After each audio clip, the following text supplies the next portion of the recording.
And above all जो technical चीज़ है वो हम डिस्कस करना चाहेंगे। एजाज अहमद राव साहब भी इस वक्त हमारे साथ मौजूद हैं, जो कि एग्रीकल्चर जीएमओ एक्सपर्ट हैं, जिनसे हम जानना चाहेंगे कि जीएमओ है क्या और इससे जो है वो फ़ायदे क्या हैं और नुकसान क्या है। मेरे ख्याल से पहले राव साहब की तरफ ही चलते हैं, ताकि आवाम, एक आम हमारी जो आवाम है, नाजरीन है, उनकी मालूमात के लिए हम बेसिक पॉइंट उठाएंगे, देन उसके बाद अपने डिस्कशन को कैरी करते हैं।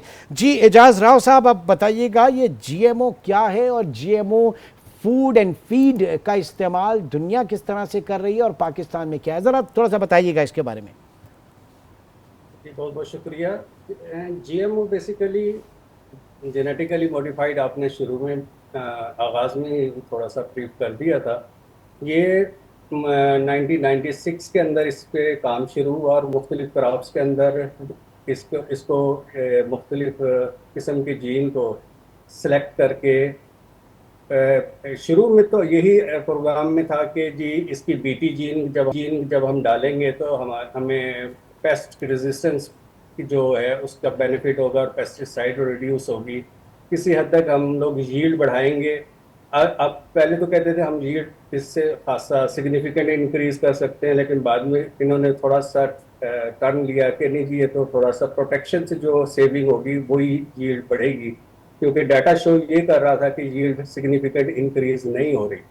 और दूसरा ये हुआ कि 20-25 साल के बाद ये भी सामने आया कि न्यू पेस्ट और इमर्जिंग और न्यू किस्म की वीड्स जो है उन्होंने रेजिस्टेंस डेवलप करने के बाद वो डेवलप हो गई जीएमओ क्रॉप्स के अंदर।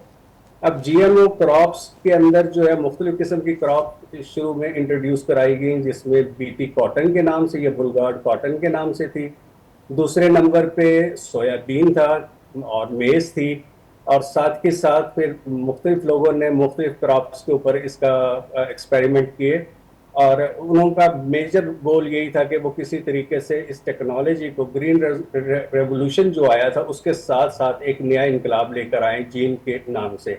लेकिन ये इज अनफॉर्चुनेट कि इसने बहुत जल्दी अपना प्रॉमिस डिलीवर नहीं कर पाई, जो कि शुरू के अंदर एक साइंटिफिकल कम्युनिटी के अंदर एक कंसेंसस थी कि शायद हम लोग एक बेहतर इन्वायरमेंट, एक बेहतर टेक्नोलॉजी की थे।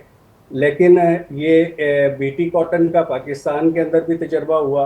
हमने 2003 में इनफॉर्मली ले आए, उसके बाद 2005 में हमने बायोसेफ्टी गाइडलाइन पास की कि हमने ठीक है, किस तरीके ये से ये इसको। ये ये तो ज़ाहिर है कि एक पूरी हिस्ट्री है। ये मुझे बताइए, अभी हम बीटी कॉटन के हवाले से बात कर रहे हैं, हम फूड और फीड के हवाले से अगर आते हैं, सोयाबीन के हवाले से अगर आते हैं, तो दुनिया में क्या रिजर्वेशन है? अगर कोई खतरा इंसानी सेहत का है इससे या नहीं है, ये एक मिथ है? जीएमओ जीएमओ सोयाबीन की सिर्फ स्पेसिफिक अगर हम बात करते हैं तो जीएमओ सोयाबीन की इस टाइम 50 के करीब इवेंट्स दुनिया में अप्रूव किए हैं उनके डिफरेंट कंट्रीज के उनके रेगुलेटर्स ने। अच्छा, इसके अंदर जो दो किस्म की ट्रेड्स होते हैं कि उसमें उसकी खासियत क्या आ रही है। एक है इंसेक्ट रेजिस्टेंस, जिसे हम अमूमन बीटी कह रहे होते हैं, और दूसरी है हर्बिसाइड टॉलरेंस, कि उसमें हम जड़ी बूटियों के खिलाफ जो हर्बिसाइड यूज़ करते हैं तो उन पौधों पे असर नहीं पड़ता। ये दो किस्म की चीज़ें चलती हैं साइड बाय साइड, और अगर इन दोनों को हम किसी एक सीड में डाल देते हैं तो वो हमें कराते हैं जी स्टैग जीन। अब हुआ ये कि वो 50 जो इवेंट्स, याद रखें कि हमें मैं इसको हाईलाइट करूंगा, बोल्ड करूंगा कि एक लफ्ज़ है इवेंट। हर मुल्क के एक अपने इवेंट है सोयाबीन के, जीएमओ सोयाबीन के। तो जीएमओ उसमें सोयाबीन के अंदर तो मौजूद है, लेकिन इवेंट जो है वो हर मुल्क में वो पास नहीं है उनके रेगुलेटर के, for food, for feed and for cultivation.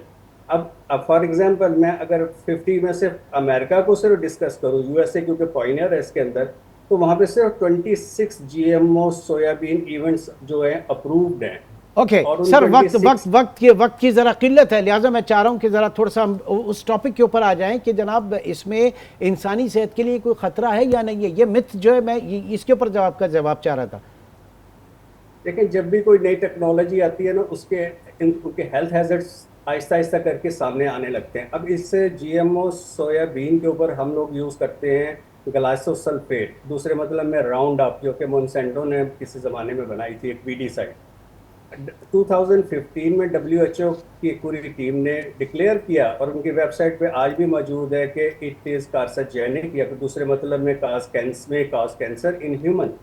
और उसके रिजल्ट में ये हुआ कि जब से डब्ल्यूएचओ ने डिक्लेयर किया, अमेरिका के अंदर हजारों की तादाद में लोग अदालतों में गए, लॉ सूट उन्होंने फाइल अप किए और वो आज जीत रहे हैं। मुख्तलिफ किस्म के फार्मर, मुख्तलिफ किस्म के ठीक है, जिन्होंने ठीक है, दैट्स द पॉइंट। ये पॉइंट यहाँ पे अगर उनकी वेबसाइट पर भी मौजूद है